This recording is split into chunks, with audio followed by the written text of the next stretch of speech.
Mga kananay, ba'y naiinitan? Alam niyo sobrang init ng panahon ngayon. Tara, magdala kayo ng tabo. Mag-swimming tayo dito. Para meron akong tabo.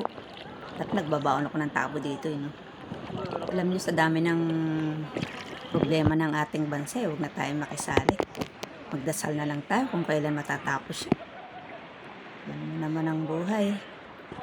Maiksi lang ang buhay natin. Ay gaganyan pa sila, no? Na tayo makisawsaw dyan.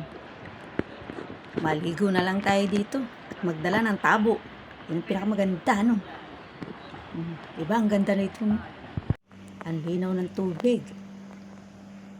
Ang init pa ng panahon ngayon. Ramdam mo na ang init ngayon, eh. Kasi magmamahal na araw na, no? Yung mga nakaraan sa gabi, malamig pa. Ngayon hindi na, no?